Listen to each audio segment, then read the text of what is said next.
Só para complementar isso que o Wagner falou, tem algumas que não constaram e não apareceram, e aí da forma que está, dá a impressão que elas sumiram. Mas porque estão na primeira, já está contemplado e não houve modificação. Então só para a gente ter essa visualização, o que não modificou, aqui... isso a gente já tem, que não foi projetado, mas... É só para a gente ter esse material para poder fazer o comparativo. Então, só pra... A gente encaminha todos esses dados até a data final da consulta pública, na segunda-feira, no final do dia. Vamos ver se existe um consenso de calendários aqui, então. A consulta pública seria encerrada no dia 26, à noite. O dia 27, então, estaria vago. Até meio-dia teria que chegar o que foi resultado da consulta pública e das manifestações das regionais. Porque a gente agregou um fator, não sei se Vossa Excelência concordou, mas nós sugerimos que as regionais fossem instadas a se reunir, se manifestar, para que facilite até a análise combativa. Porque, hoje, quando a gente abrir a consulta pública, a gente coloca isso no comunicado. Faz as duas coisas, que são coisas diferentes. Uma consulta pública, qualquer pessoa pode se manifestar, uma coisa é a manifestação do coordenador, manifestando a vontade da unidade toda, ou a maioria dela, ou parte dela. Podemos constar isso como sugestão, então, porque se a pessoa quiser se manifestar individualmente, às vezes tem uma manifestação contrária do coordenador, do resto da unidade. Na vez passada, foi lido o voto da terceira sub anterior, tal lugar não comporta, aí na hora só e-mail cheio de e-mail, comporta, tal lugar não dá, porque a informação era divergente, o que constava ali e o que constava da unidade, para a gente poder ter um parâmetro único de pensar, pelo menos. Então, no dia 27, chegaria as manifestações das unidades e o resultado da consulta. É só colocar no dia 26, acho que até às 18. Até às 18. Para dar tempo até a gente... Não, eu acho que poderia até... A sugestão é só dia 26 mesmo, sei lá, até meia-noite. Por quê? Porque se o pessoal quisesse ir no fim da tarde e tal, na segunda de manhã, o principal seria só fazer o reencaminhamento do que chegou para a consulta para nós conselheiros. Tá. Porque é divergente só, não vai ter nada, já foi, né? A não ser que o cara represente o que já foi apresentado, só o que for divergente. Eu acho que ressaltar também na consulta pública, aqueles que já se manifestaram não precisam se manifestar. Sim, é só na porque divergência. não ficou perdido, isso. É só na divergência. Senão vai encher de novo a caixa. Exatamente. Então vamos voltar. Então, dia 27 até meio-dia seria recebido por todos os colegas a questão envolvendo a consulta pública e a manifestação das regionais, é isso? E os dados também cruzados. E os dados cruzados da planilha fidencial. Aí dia 28 nós teremos audiência pública. Você falou para encaminhar até que horas? Você falou? No período da manhã também. Da manhã, dia 27. Dia 27. A audiência pública, se fosse possível, que ela fosse realizada pela manhã.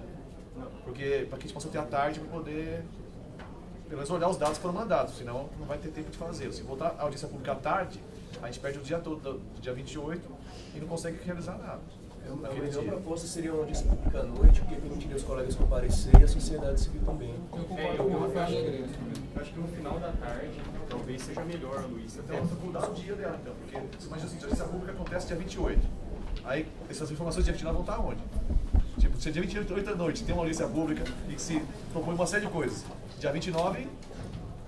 Não, a 29 vai ter sessão extraordinária. Então, mas esses dados não se foram ninguém analisou dado nenhum, porque pode chegar aqui e tem uma fila de pessoas para falar, e cada um faria uma coisa diferente. Essas coisas teriam que ser compiladas, analisadas. Mas eu acho que como o que a gente está propondo é audiência, como o Rafael falou, é audiência pública, eu acho que o fortalecimento do ato é o ato da audiência. Eu acho que o conselheiro, eu acho que vai ter que mesmo, ou ficar até mais tarde para ler, ou vai ler de manhã, porque se a gente jogar a audiência para amanhã, ainda que seja importante para o conselheiro tomar conhecimento disso à tarde, eu acho que o espetáculo é a gente fortalecer a audiência. Então faz a audiência 27. Então, ela tem que ser num horário em que a gente possibilite o máximo de defensores participarem e participarem. Se essa é a proposta, se essa é a ideia, então vamos fazer a audiência pública à noite, porque assim privilegia a participação de mais pessoas, e até isso então desconhecia, mas se esse é o interesse, promova ela dia 27. E daí ela vai ser promovida à noite também. E aí qual que é a resistência? Mas aí é ruim dos conselheiros do interior, entendeu? Você perderia um dia inteiro aqui na capital sem ter o que fazer, na verdade. Você entendeu? Entendi, mas por isso que seria... nós mudamos o problema, né? O problema era, a audiência pública tem que ser à noite para ser favorável. Então, eu falei, então vamos voltar no dia 27. Aí então você falou, mas aí é ruim para o conselheiro que está no interior. Aí, então tá bom, então temos outro problema agora, né? Me parece, pelo menos, né? Então assim, não sei, nós podemos voltar, mas eu acho que no dia 28, eu faço uma audiência pública à noite, e dia 29 eu inicio uma leitura, salvo se a audiência pública não vier ninguém, essa audiência pública vai ser um ato inócuo, porque vai chegar aqui, a pessoa vai falar, e no dia seguinte não tem como levar em consideração o que ela falou, porque não foi nem compilado isso. Isso não foi tratado, porque isso é um voto, vocês concordam? Não é uma coisa que vai ter que, todas as sugestões vão ter que ser colocadas em papel, analisadas, não é um negócio que, então tá bom, você falou, obrigado, tchau, você sinta-se bem. Então, acho que tem que ter uma dinâmica para que isso seja compilado, levado a texto, pelo menos é o que eu acho. Eu tenho uma proposta, eu sei que a proposta que eu faço para tentar que a gente conseguir solucionar, que a gente faça o seguinte: no dia 26 a gente encerra as manifestações que vão vir na consulta pública, e no dia 27 a gente faça, no período da noite, a audiência pública. E daí foi um dado que a Tatiana me colocou aqui, que é importante, que daí todos os dados da consulta pública e da audiência pública, a audiência pública vai ser um momento para a gente colher mais informações que vocês vão precisar delas compiladas, para que vocês também se debrucem para a próxima sessão extraordinária. Então daí a Tatiana, assessoria da primeira sub, ela compila tanto os dados da consulta pública quanto os dados da audiência pública, já disponibiliza para daí a gente fazer a sessão extraordinária no dia 29. Então aí o dia 28 ficaria sentado, é isso? 29 ficaria sentado, vai ter um problema. Não, Ficaria mais para compilar fazer mesmo. por videoconferência, como foi feito já nas reuniões abertas anteriores. A gente poderia participar. Tentar a participação do audiência aí, eu não Eu acho que aí solucionaria o problema, entendeu? Eu conseguia participar No dia 27. no dia 27 por videoconferência. Não, porque... Ah, sim, na audiência, mas na sessão extraordinária. Não, na audiência. Ah, tudo bem. Na audiência de 27. Não, não é sessão não. Não, tudo bem. Na audiência pública a gente disponibiliza, os conselheiros participam por videoconferência e depois tem que estar presente aqui na sessão extraordinária. Volta aos dados que vocês vão dar, Dia 23/5, hoje, a apresentação, a gente abre a consulta pública com todas essas observações que foram colocadas. No dia 26, até o final do dia, à noite, encerra para encaminhamento da... Na verdade, pode então estender até o final da audiência pública, né? Não tem necessidade de ser no dia 26. vai ficar mais difícil para compilar os dois dados, né? Eu acho até melhor. No dia 27 eu tinha que compilar os dados da consulta. E no dia 28 compila os dados da audiência. Então fecha no dia 27. A consulta pública fica até o final do dia 27 e a audiência vai ser realizada no dia 27 à noite. Aí a gente vai tentar compilar isso, não sei como, mas a gente disponibiliza. Na verdade vai ter um dia, né? E daí a gente faz a sessão extraordinária no dia 29. Não me oponho à proposta. Oi? Vai ser possível compilar até o dia 28, meio-dia, mais ou menos, até meio-dia, compilar todas essas propostas e encaminhar? É importante que eu reforço a ideia de fechar a consulta pública no dia 26. No dia 27 ela compila uma quantidade de informações, no dia 28 outra. Daí é possível, Tatiana? Então tá, então encerra no dia 26 a consulta pública, a gente tenta compilar. E aí os da audiência pública a gente tenta, na medida do possível, compilar, pede para os conselheiros participarem, e aí vemos o que for colocado no final das manifestações. A extraordinária no dia 29. Não, é só que, vou me opor a proposta feita pelos conselheiros eleitos, mas só queria reforçar a importância dos conselheiros estarem presencialmente na audiência pública, porque não é só um ato de compilação de dados, né? É um ato de você sentir presencialmente o que as pessoas estão mostrando, né? Inclusive, a ouvidoria vai também se mobilizar para trazer membros da sociedade civil. Então, esse contato direto, ouvir, falar, conversar aqui no corredor, é um momento muito rico. Então, ainda que eu entenda a distância do pessoal que está no interior, mas se os nossos conselheiros puderem privilegiar, ou se pelo menos a gente pode pensar até nessa extra de quinta, terça, estou tentando polemizar demais, mas eu acharia muito importante os conselheiros estarem presentes. É uma concepção de entender esse contato como muito importante. Fica facultado, acho que é importante a participação presencial dos conselheiros, mas como a audiência vai ser aberta, vai ser disponibilizada por conferência, acho que fica a critério aí do próprio conselheiro. No dia 29, então, a gente faz a sessão extraordinária. No dia 30, a sessão ordinária, no horário normal mesmo, às 9h30. Tá? A gente tenta avançar nessas discussões. E no dia 2, na sexta-feira, dia 2/6, desculpa, na segunda-feira, a gente faz a sessão extraordinária para aprovação da proposta. Aprovação, a gente tem que finalizar no dia 2, na segunda-feira. No dia 6, a gente faz a remoção interna. E no dia, que é sexta-feira, no dia 11/6, na quarta-feira, a escolha pelos novos defensores do 6º concurso. Só uma coisa, parece que tem um voto depois assim da restritividade pendente. Vai ser hoje.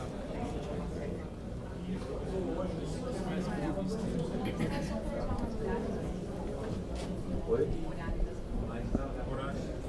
Os horários, então, da audiência pública geralmente é feito que inicia em que horas?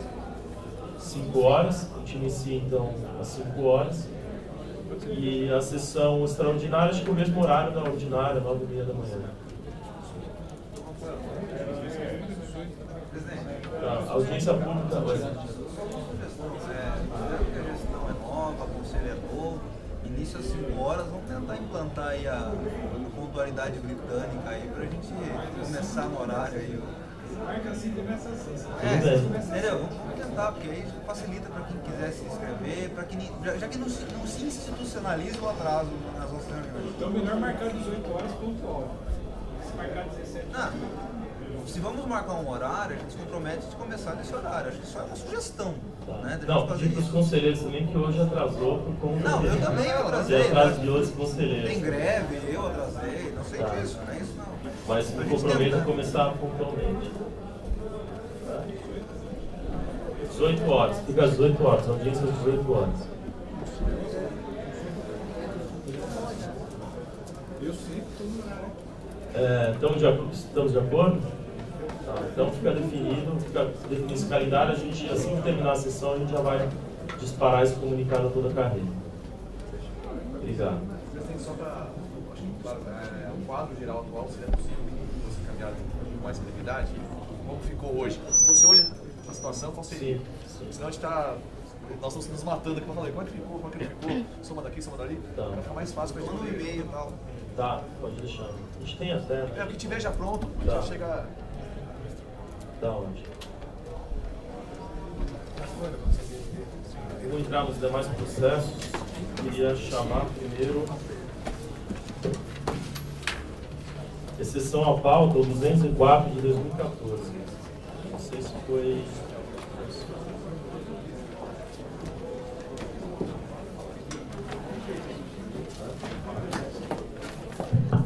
Acho que é...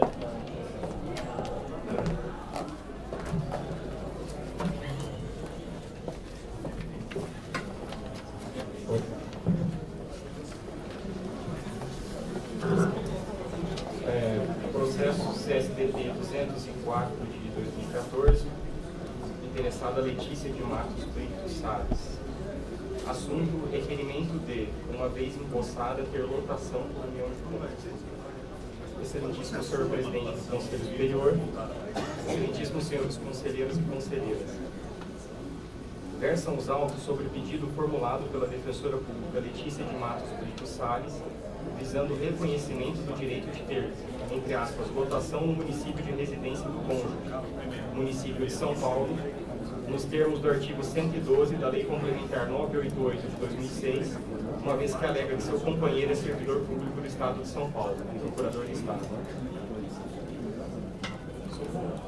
Pedir atenção, porque assim, esse é um processo que a gente vai complicar, vai interferir, inclusive, pode interferir inclusive na remoção, na escolha de vaga. Meu processo é exatamente igual ao dele, em conclusões no tanto quanto você acha.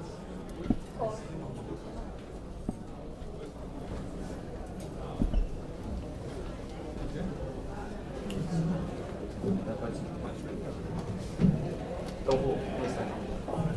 Versam os autos sobre o pedido formulado pela defensora pública Letícia de Matos Brito Salles, visando o reconhecimento do direito de ter, entre aspas, lotação no município de residência do cônjuge, município de São Paulo, fecha aspas, nos termos do artigo 112 da Lei Complementar 988 de 2006, uma vez que alega que seu companheiro é servidor público do Estado de São Paulo, procurador de Estado. O pedido foi realizado antes da posse da interessada, que ocorreu no dia 9 do mês de maio do corrente ano. No entanto, posteriormente, a defensora ditou o pedido inicial, informando que já havia tomado posse no cargo. O requerimento não vem instruído de nenhum documento, não há nos autos ajuntada de certidão de casamento ou declaração de união estável, bem como comprovante de residência e de lotação do cônjuge no município de São Paulo. Eis o relatório, passo a opinar. Em que pese os argumentos trazidos nos autos pela interessada, entendo que o pleito não comporta deferimento em razão da falta de interesse de agir em impossibilidade jurídica do pedido, senão vejamos. A impossibilidade jurídica do pedido está configurada nos autos, pois o artigo 112 da Lei Complementar 988 de 2006 regulamenta a remoção por união de cônjuge e não a lotação e classificação do defensor público que ingressa na instituição. Artigo 112. Ao defensor público é assegurado, se houver vaga e não causar prejuízo ao serviço, o direito de remoção para igual cargo ou função no município de residência do cônjuge ou companheiro que exerça cargo, emprego ou função pública, ou seja, titular de mandato eletivo estadual ou municipal. A lotação e classificação é regulamentada pelo parágrafo único do artigo 106 da Lei Orgânica da Defensoria Pública de São Paulo, que determina que a escolha de vagas deve obedecer à ordem de classificação no concurso público, sendo que o referido dispositivo legal não prevê qualquer hipótese de exceção à regra de lotação, não se confundindo com a modalidade de remoção. Portanto, não há amparo legal ao requerimento formulado pela defensora. A peticionária tomou posse no dia 9 de maio deste ano e ainda não exerceu seu direito de escolha de vagas, nos termos do artigo 106, parágrafo único da Lei Complementar 988 de 2006, que diz expressamente, artigo 106, o Defensor Público-Geral do Estado definirá os padrões de lotação dos locais de atuação da Defensoria Pública do Estado e procederá à classificação dos defensores públicos. Parágrafo único. Fica assegurado aos defensores públicos nomeados para cargo inicial da carreira o direito de escolha do local de atuação, obedecida à ordem de classificação no concurso. Ou seja, a defensora recém-nomeada não está lotada em nenhuma defensoria, pois a escolha de vagas pelos defensores aprovados no 6º concurso ainda não ocorreu. Por conseguinte, é evidente também a falta de interesse de agir, pois nem mesmo a necessidade de aproximação familiar restou configurada. Sendo assim, somente haveria interesse de agir e possibilidade jurídica do pedido se a defensora já estivesse lotada.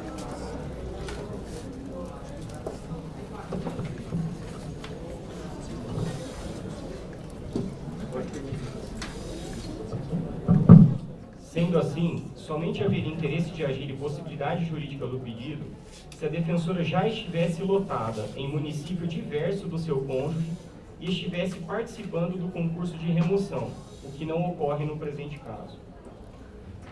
Portanto, ante o exposto, voto pelo indeferimento do pedido da interessada em razão da impossibilidade jurídica do pedido e a falta de interesse de agir, submetendo o presente parecer à apreciação dos demais conselheiros. É como voto. Vou escrever. Com a palavra. Na verdade, assim como o conselheiro Rafael, também tem um processo de remoção por união de cônjuge feito por uma defensora aprovada no 6º concurso que ainda não exerceu seu direito de escolha de vagas por meio da ordem de classificação do concurso. A única coisa que eu pondero, e eu confesso que o voto do Rafael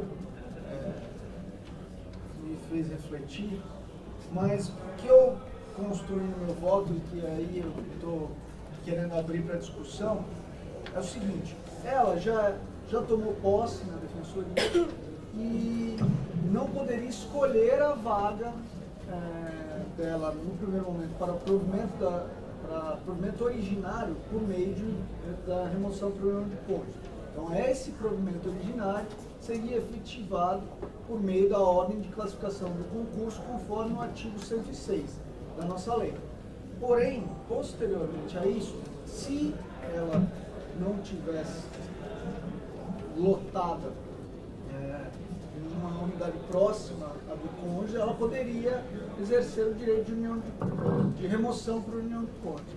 O que eu ponderei, para não extinguir de plano, tal qual o colega Rafael fez, o conselheiro Rafael fez, e sim deferir condicionado a posterior provimento originário por meio de ordem de concurso e criação de vaga mais próxima ao município do cônjuge, é que nós, ao alterarmos a deliberação que trata da remoção por união de cônjuges, que é a deliberação 206, decidimos constar expressamente no artigo 3º 2 parágrafos que dizem o seguinte. Parágrafo 2º. A remoção poderá ser requerida antes da criação da vaga, iniciando-se o prazo que trata do parágrafo único do artigo 112 da Lei Complementar 988, da data da efetiva remoção. Esse prazo é o prazo de 5 anos, em que ela não pode se remover por união de cônjuge novamente. Parágrafo 3º, e aqui que me chamou a atenção e eu resolvi trazer para discussão com os conselheiros. Qual é o artigo mesmo? 3º, parágrafo 2º e 3º, da deliberação 206. Havendo tramitação simultânea de pedidos para a mesma vaga no Conselho Superior, ou sendo a remoção deferida para mais de uma pessoa, em caso de menor número de vagas, a escolha seguirá a ordem de protocolo do pedido do órgão colegiado. Ou seja, aqui nós possibilitamos um pedido de remoção por união de cônjuges condicionado a um evento futuro, qual seja a possibilidade de criação de uma vaga perto do cônjuge, e além disso, nós dissemos que prevalece a ordem de protocolo do pedido de união de cônjuge. Então, prevalece para a escolha se tiver mais de um candidato. Então, há um interesse de agir. Né? O interesse de agir seria... Então, é isso. Não, eu estou trazendo para a discussão, porque eu acho que há um interesse de agir em figurar como o primeiro a protocolar o pedido de união de cônjuge. Não, mas porque assim, o que eu construí no voto é que assim, não há interesse de agir porque ela ainda não está lotada em nenhum lugar. Então, assim, exatamente. Não há necessidade, entendeu, de realizar o pedido neste momento. No caso da deliberação, assim, você já está em prejuízo, na expectativa de uma mudança. Acho que processualmente está falando, até pelos argumentos que ele trouxe, impossibilidade jurídica, né? Ela não pode pedir essa remoção, porque ela não existe essa modalidade. Ela não tem requisitos mínimos para pedir. Tanto é que assim, o pedido dela é de lotação por união de cônjuges. O meu não é. Não, mas na verdade é isso. É verdade. É isso. Você remove alguém que está. Você não tem lugar que você está. Porque assim, ela só vai passar a ter interesse de agir quando ela estiver lotada em algum lugar e se for município diverso do cônjuge. E aí ela teria que refazer o pedido. Acho que se até for no mesmo município, se conseguisse botar e aí a gente fazer a moção funcionar. Pela proposta, a Marília tem até uma vaga, né? No caso dela aqui. Não sei. A preocupação do Luiz é aproveitar o pedido exatamente, para que esse requisito temporal seja aproveitado depois da fase de escolha de vagas. Mas aí a gente poderia fazer isso se não tem interesse de agir dela, entendeu? No momento não, mas depois que ela escolher uma vaga, pode ser que haja. Depois sim, mas aí ela teria que fazer depois o pedido. Um novo pedido? Sim. Agora a gente não poderia aproveitar esse pedido? Não, porque a gente estaria beneficiando ela, sendo que ela não tem interesse de agir. Poderia sobrestar, mas aí vai dar na mesma. Dá na mesma, porque ela se beneficia do protocolo.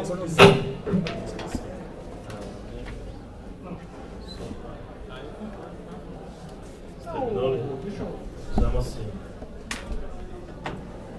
Eu acho que os argumentos trazidos pelo Luiz convencem. Esse negócio não sai fora. Convencem principalmente em razão da coerência de decidir que nós tivemos em relação aos outros casos e até que ensejou a deliberação atual. Que razão é essa? A inexistência, no momento do exercício do direito à remoção, de requisitos que nós avaliamos quando do efetivo deferimento. Hoje nós... Só uma parte. Mas é que nesse momento ela não cumpre todos os requisitos. Porque ela não está lotada em nenhum lugar. Entendeu? Vou dar um exemplo. É requisito a existência de vaga no lugar que se pretende remover. Nós já decidimos inúmeras vezes aqui, a deliberação coloca nesse sentido que, mesmo não havendo vaga, que é um requisito idêntico a esse que você está colocando, de já estar lotado em algum lugar. Nós postergamos a análise dos requisitos quando efetivo o exercício desse direito, criando aqui um direito de preferência. Vamos pensar na seguinte situação. Mas aí, Zé, ela tem interesse em agir. Sim, ela tem interesse de agir, porque assim, ela já está lotada num município distinto do Mas ela tem interesse de agir porque a escolha que ela vai fazer agora, inicialmente, por base na classificação do concurso, é um concurso de remoção. Então vamos dizer que ela seja a 10ª colocada e ela... Não, agora não é concurso de remoção, agora é escolha de vaga. Mas é um concurso de remoção. Pedi para você deixar o conselheiro, né, mas finalizar. É um concurso de remoção. Não pode haver uma... Como que se chama aquilo quando... Uma reopção. Não pode existir reopção. É que eu acho que, como provimento originário, ela não poderia se beneficiar desse pedido sem a falta do requisito, porque aí ela está violando a classificação. Não, então pensa bem, não, todo o meu argumento se baseava na possibilidade de reopção. Então se não há... E olha só o problema se a gente definir o condicionado aí a escolha de vagas. No momento da escolha da defensora, se a gente optar por esse caminho, no momento da opção da defensora na escolha de vagas, ela já estaria lotada em algum lugar e dentro da escolha de vagas já poderia se remover para outra. Tem razão, porque ela sairia da primeira lotação dela, se a gente definisse aqui, e abriria a possibilidade de reopção de uma vaga. Exatamente. Eu vou entender a argumentação do conselheiro Rafael Betti. Fomos convencidos. Tem razão. Eu encaminho primeiro para votação o 204 de 2014, do relatoria do conselheiro Rafael Bessa. Quem vota favoravelmente ao voto do Rafael Bessa, mantenha-se como está. Então, aprovado por unanimidade. O 215 de 2014, também exceção à pauta, é o trazido aqui pelo conselheiro Luiz Gustavo. Luiz, só fala quem é interessado. Processo CSDP 215/214, interessada Carla Batistetti Medeiros Bassoli, esposa do nosso colega Lucas Bassoli de Marília. Eu vou alterar meu voto aqui e acompanhar o conselheiro Rafael Bessa. Votar para indeferido. Não, indeferido. Então, pelo indeferimento, quem acompanha o voto do relator, Luiz Gustavo, consciência como está. Aprovado o voto do relator por unanimidade. Essas eram as duas exceções. Eu vou chamar agora as inversões de pauta. Primeiro eu vou chamar o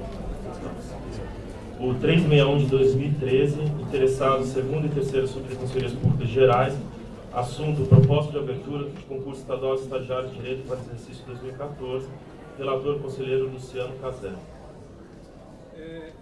Edital lista final de aprovados de estagiários de direito para as unidades de Carapicuíba, Regional Civil Central da Capital, Unidade de Guarulhos, Unidade de Itaquá, Regional Norte e Oeste da Capital, Unidade de São Carlos e Regional Sul da Capital. Eu voto pela homologação da lista de aprovados. Acompanho. Pela homologação da lista de aprovados. Só um minuto que o segundo subdefensor está analisando os dados.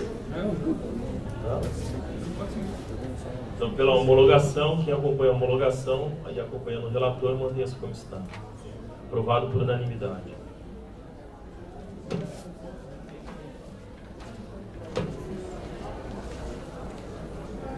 Outra inversão, CSDP 198 de 2014, interessado com DEP, assunto apresentação da lista tríplice para preenchimento do cargo de ouvidor geral da Defensoria Pública do Estado de São Paulo, relatora conselheira Franciane de Fátima Marques. Só para esclarecer, na verdade eu vou fazer, vou falar mais para o não estava aqui. Eu fiz, quando foi prolatado o voto da escolha do ouvidor, ficou para eu indicar a comissão no grupo de trabalho, na verdade o grupo de trabalho, para aquela análise da modificação das regras, etc. Então, só para esclarecer que meu voto é sobre isso, ok? Então, excelentíssimo senhor presidente, excelentíssimos senhores conselheiros, em complementação ao voto aprovado por esse digno colegiado, onde se procedeu à escolha do senhor Alderon Pereira da Costa como novo ouvidor-geral da Defensoria Pública do Estado de São Paulo e determinou-se a constituição de um grupo de trabalho, proponho, aí eu falo do grupo de trabalho e menciono o voto anterior, proponho na condição de relatora que o referido grupo seja presidido por um membro da Defensoria Geral, com a participação de 2 conselheiros eleitos que deverão ser escolhidos pela nova composição, um representante da APADEP e um representante da Ouvidoria Geral. Proponho ainda que o início dos trabalhos se dê em julho de 2014 e a conclusão com a apresentação da proposta após 90 dias. Esse é o voto que submeto aos meus pares. Estou fazendo aquilo que me comprometi no dia que li o voto. Fiz a sugestão do grupo de trabalho foi aprovada e me pediram para que eu trouxesse como a constituição do grupo e prazo para início e término. Então é isso que eu estou fazendo. Presidente pela Defensoria Geral, 2 eleitos, um representante da associação, um representante da Ouvidoria Geral. Início dos trabalhos em julho, porque aí acho que o Conselho ganha um pouquinho de tempo, e término em 90 dias. Na verdade foi o voto aprovado. A gente foi fazer aquela discussão sobre a ouvidoria, a eleição. O meu voto já está pronto, foi aprovado. Esse grupo de trabalho iria estudar, porque nós discutimos inclusive a questão do edital, e chegamos à conclusão que não daria para fazer esse enfrentamento agora. E que, portanto, a sugestão seria de criação de um grupo de trabalho. A Luciana esteve aqui e concordou com isso, para que essa questão fosse discutida. Tá? Então, essa é a minha sugestão. Na verdade, eu tentei fazer a coisa mais plural possível. Eu acho que... Só, eu pedi para fazer a inscrição, o Aloysio está inscrito. Sim. Só para complementar, a Associação dos Servidores pediu a participação, eu não me oponho. A Associação dos Servidores. Na verdade, é para projetar. Desculpa. Pois não, Luiz. Não, é simples a minha fala. Existe uma preocupação da Corregedoria Geral quanto ao processo hoje existente e hoje regulamentado. Então, eu só queria incluir, sugerir a inclusão de um membro da Corregedoria Geral nesse processo. Perfeito. Na verdade, a minha preocupação, eu queria até pedir desculpa para aqueles que estão fazendo a sugestão, era que o grupo se tornasse muito grande ou fosse muito oneroso. Mas acho que a partir do momento que as pessoas se dispõem a participar, é porque estão assumindo esse ônus aí. Por mim, tudo bem, senhor presidente, eu encaminho então dessa maneira. A palavra é só colocar o funcionamento da ouvidoria, que a ouvidoria está aberta a rediscutir todo esse processo. Mas só queria, a ouvidoria ela pede para que haja a garantia da participação do ouvidor geral, de um membro do conselho da ouvidoria, assim como representantes também do CONDEP. Então, possivelmente, um representante da Defensoria Pública no CONDEP, até agora é o Rafael Galati, né? Não sei se ele vai colocar à disposição, cara, e um representante da sociedade civil também do CONDEP. Então seriam 2 membros do CONDEP, Defensoria e Sociedade, o ouvidor e um membro do Conselho Consultivo da Ouvidoria. E junto também ao Luciano, não vendo tanta ligação na participação também da APADEP. Então nós já temos membros da Defensoria participando, né? E a associação tem um fim primordial em relação à classe. Talvez essa construção junto com a ouvidoria talvez não tenha esse sentido tão direto. Óbvio que indiretamente pode haver. Então fica essa opinião. Com a palavra o Douglas Passinho. Pela FADEP, é importante dizer aqui que a Constituição Federal traz lá entre os seus princípios o pluralismo político. O pluralismo político é uma determinação constitucional que prevê que todos os interesses devem estar presentes todas essas esferas de discussão. A FADEP não é um órgão meramente corporativo com interesses privados, ela tem, dentre suas finalidades, em seus artigos iniciais, as finalidades muito próximas, se não idênticas às finalidades da Defensoria Pública. É fundamental, sim, a participação da FADEP nesse processo.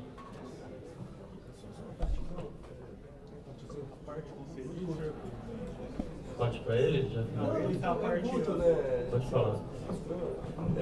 Óbvio, se a FADEP vier a enriquecer o debate, pode ser que não é nenhum problema. Agora, é importante a gente ter a consideração da Associação dos Servidores, também dos Defensores Públicos, né? Se a Associação dos Defensores participar, também é importante garantir pelo menos a Associação dos Servidores. Bruno Miragani.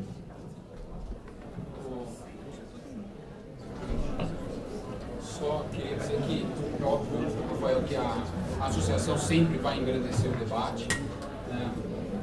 Ainda que dentro de um processo democrático com ideias divergentes, mas uma associação é sempre bom estar presente, né? Seja de defensores, seja de servidores. Eu acho que, inclusive, foi uma pauta muito grande no processo eleitoral, né? A discussão se a FADEP, se a associação está voltada a pautas únicas e exclusivamente corporativas, e justamente no momento em que a gente discute um processo externo, né, que vai produzir efeitos externos na carreira, é muito bem-vinda a participação da associação, até para demonstrar que ela não é e nunca foi, no meu ponto de vista como associada, um instrumento visto como fim em si mesmo da instituição. Eu tenho só uma dúvida quanto a um dos participantes que a Ouvidoria Geral trouxe, quanto ao CONDEP. Eu acho extremamente importante a participação da Ouvidoria Geral, até mesmo do seu conselho consultivo, mas eu tenho algumas críticas à ampliação do CONDEP, até porque é uma das pautas que serão discutidas, né, se esse conselho de fato é um órgão representativo, né, e se deve ser mantido da forma como foi. Até porque a gente discute a possibilidade de participação de outros conselhos no processo eleitoral. Então me parece que a participação única e exclusivamente do CONDEP por si só poderia, não digo não contribuir com o debate, mas quem sabe não contribuir para o crescimento e a evolução do processo participativo da escolha, né, com outros órgãos que também poderiam estar presentes, que não vão estar, quem sabe, somente pelo fato de não ter sido contemplado até hoje. Então eu acho, sim, importante ampliar o Conselho Consultivo, sim, né, que integra um membro. Agora, eu não vejo necessariamente, nesse momento, a participação do CONDEP. Douglas, por falar. Quero pedir licença só para comparecer à voz popular e por isso eu vou continuar com vocês aqui. Obrigado. Terceira sub vai pedir vista. Está concedida a terceira subdefensoria.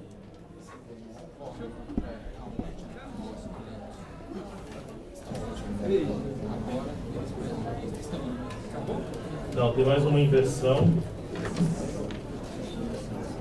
É o 213 de 2014.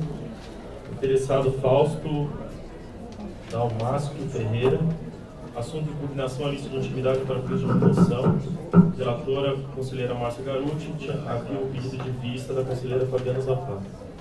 Presidente, eu pedi vista na última sessão, não porque não concordava com o voto da senhora regedora, mas porque, na verdade, eu tinha algumas dúvidas em relação ao RH e aos reflexos da decisão.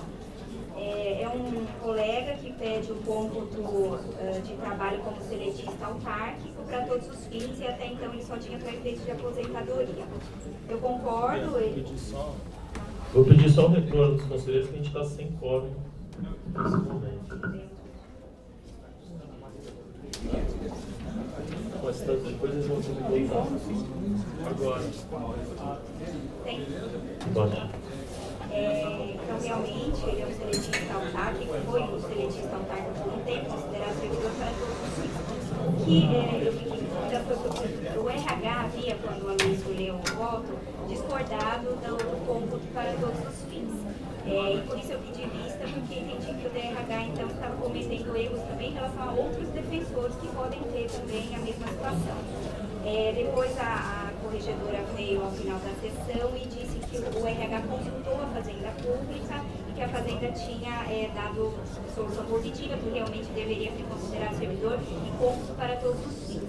Eu pedi que eles oficializassem isso, mas veio só um e-mail do Ricardo falando que realmente consultou a Fazenda e que o cômputo vai ser aceito. Eu fiz uns outros questionamentos a respeito de como o RH vai cuidar das situações semelhantes, né, para uma aplicação isonômica disso, e os reflexos também, em cômputo de licença-prêmio, em quinquênio e tudo mais, se eles já fariam isso automaticamente. Ele me respondeu, foi curto prazo, o Ricardo também estava começando a fazer isso ontem, mas ele me disse que isso era questão da CGA.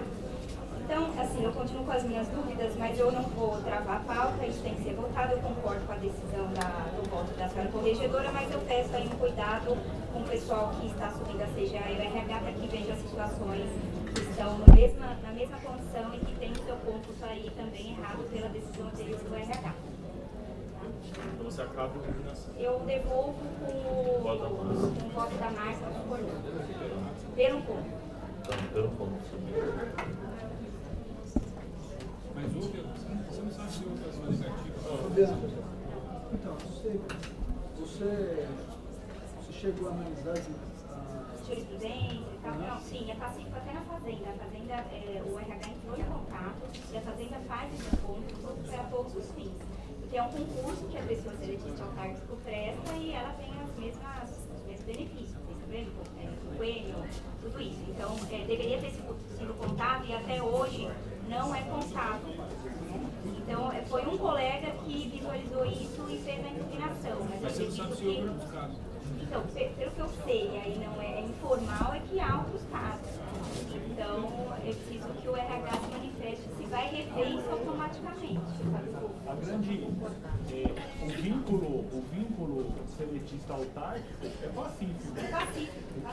O que há controvérsia jurisprudencial é o vínculo funcional relativo às sociedades de capital misto, como Petrobras, por exemplo, o Banco do Brasil. Há uma discussão sobre isso. Agora, o seletista autárquico não é uma discussão. Charles da USP. Mas é o mesmo caso da USP, como autarquia. O caso dele é USP. É esse? O que me surpreendeu foi pecados negativos em outros casos anteriores. Porque a discussão, na verdade, não se resume ao regime se estatutário ou seletista. A discussão, no caso da Petrobras, por exemplo, é se é possível dar um foro de funcionário público àquele que exerce uma função numa empresa que não é pública. Uma empresa que é voltada para a exploração de atividade particular. Claro que tem ali 51% de capital público. Mas aí, sendo autárquica, sendo a pessoa de direito privado, de direito público interno, não há dúvida. Então, não, outros setores é muito comum o servidor público ser de regime seletista. O médico, por exemplo, é assim. Não seria caso de oficial ou RH para que o problema é que a gente parciar o prazo para... Não vai ser publicada a lista. A lista já ia ser publicada. Vai ser publicada, tem 2 dias de recurso. Quem quiser entrar com recurso, quem não entrar com recurso, perdura. Mas com zelo de que se faça essa... Não, porque isso é lista para remoção, mas eu estou falando de lista de contagem para outros fins. Não, isso você... Sim, é por isso. Eu acho que o reflexo, ele não vem tanto assim. Remoção eu entendo que precluiu. Por isso que eu estou devolvendo, na verdade, para não prejudicar o concurso de remoção. Mas acho aí que tem que ter uma revisão dessas questões no RH. Agora vai ter 2 dias de recorrer, porque vai ser publicada a lista integral. Não tem prazo, não reabre prazo. Não, mas ela vai publicar isso porque é necessário, outras pessoas apertaram o tempo. Não, mas então, se não fica reabrindo o recurso infinitamente, cara. Não se reabre novamente o prazo de 2 dias para... A impugnação agora impugnou, tá? Acabou. A lista é final. Mas a RH está mexendo na lista. Mas está para mexendo corrigir a única impugnação. Não relacionado a esse caso. Napolitano está É, certo. Se de ofício conceder para outras pessoas, tem que reagir. não. É isso que ele está falando, não? Estou dizendo que o RH também já fez a alteração da lista que já havia sido publicada em razão de novos pedidos de averbação. Mas essa não está valendo. Ah, mas então tá. Mas tem tempo de Então julgar, tem dá que para julgar republicar, novamente os novos casos. Aí já contempla aqueles que entraram no recurso. Vai para agora? Na sessão extraordinária. Eu acho que calendário. São 2 dias. De recurso. Mas se não fica Tem mais outro recurso, reabrindo depois só um. eternamente. Tem que Nós nunca fizemos isso aqui. Reabrir com prazo. Julgamos a impugnação. Eu também acho. Porque nós nunca reabrimos prazo de coisa. Porque esse é um processo dinâmico de anotação de tema. Né? As pessoas vão entrando e falando de outro caso. O Ricardo mencionou que é necessário publicar a lista novamente. Porque Não, fez a vai alteração publicar com o resultado Não, mas dessa o que houve nesse período pedidos de averbação Ouvindo, Jefferson? após a publicação da lista. Então, obrigatoriamente vai ter que haver a republicação com prazo. E eles foram acolhidos? Por isso que eu estou falando que foram. Mas foi depois. Mas daí eu acho o seguinte, a gente não pode permitir a republicação de pedidos posteriores à publicação sob o pretexto de publicar essa decisão. Entenderam o que eu estou falando? Não, A porque gente a gente entendeu? podia ter averbado anteriormente. Ele tinha que ter averbado anteriormente. Anteriormente. A gente pode, até se assim entender, republicar para impugnação da nossa decisão se prejudicar alguém. Se nós entendermos assim. Agora, a gente não pode se valer dessa nova publicação para abrir ensejo para quem não fez a tempo, faça novamente agora. Mas a decisão do conselho é soberana. É como que vai ter um recurso da decisão do conselho, uma impugnação da decisão do conselho? Eu acho que entendemos. Eu acho que a gente pode, como sugestão, Não, com relação à impugnação. a gente pode fixar um prazo para novas averbações conforme o entendimento do pleno. 2, 3 dias. Aí republica a lista final sem impugnação. Não, mas não pode. Não, porque já contemplou. Não, mas tem que ter prazo para recurso. Tem que ter, porque pode ter um outro tipo de revelação. Lista de remoção. Então, mas ele precluiu, porque Lista de já precluiu, foi publicado uma previsão vez, legal de recluiu. Porque, ó, veja, A gente não foi pode publicado não ali. abrir recurso. Porque a previsão é legal. Mas não publicou. O problema é que eu estou visualizando é isso daí, as averbações após a publicação da Porque lista. imagina vai republicar e aí a pessoa vai ter ideia, vou averbar Mas aí então também. precluiu. Não dá. Mas então, eu acho que essa averbação agora foi feita no período, pode publicar. depois da publicação, Não faz não pode efeito publicar. Não pode publicar. Eu também acho que não. Nós estamos falando daquela lista. Porque senão vai ficar infinito isso.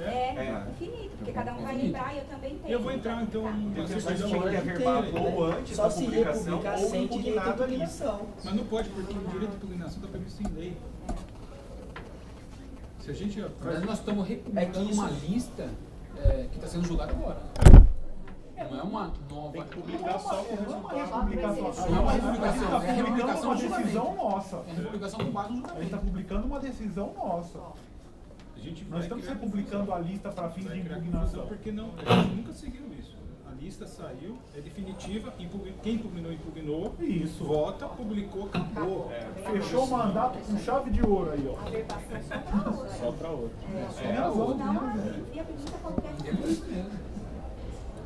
Porque senão esse novo pedido de averbação ele faz as vezes do recurso de impugnação. Isso. E que é equivocado. Isso é sucedâneo recursal a descer. Então a gente não consideraria esses novos pedidos.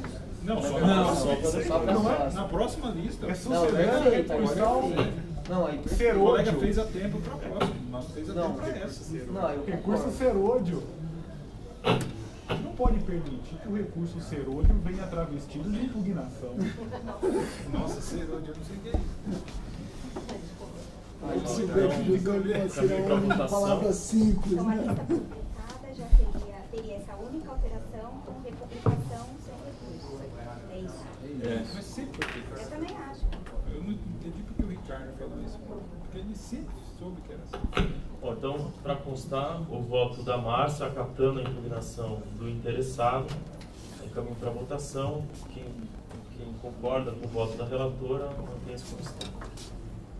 Aprovado por unanimidade. E depois essa questão a gente passa diretamente para o RH.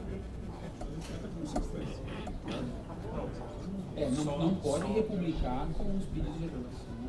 Não, agora só vai publicar a lista do jeito que está, só com o resultado do falso. Só uma observação. Se o pedido do defensor for anterior à publicação da lista, aí tem que publicar de novo. Aí publicar, aí foi erro do RH. Verificar isso. Se for posterior à publicação da lista, aí tudo bem, aí é o que a gente está discutindo agora. Mas agora, se o pedido de averiguação for anterior à publicação da lista, aí vai ter que Mas aí abriria prazo para impugnação de novo, se alguém se sentir. Aí tem que. Aí sim, aí altera isso, né? Tem que conhecer de ofício e equívoco anterior. Isso foi anterior, né?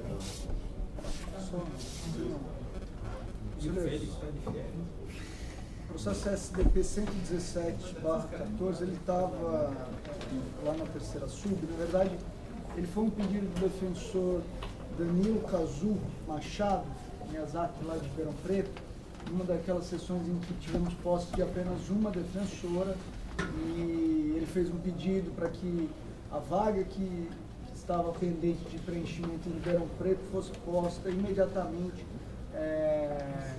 em remoção.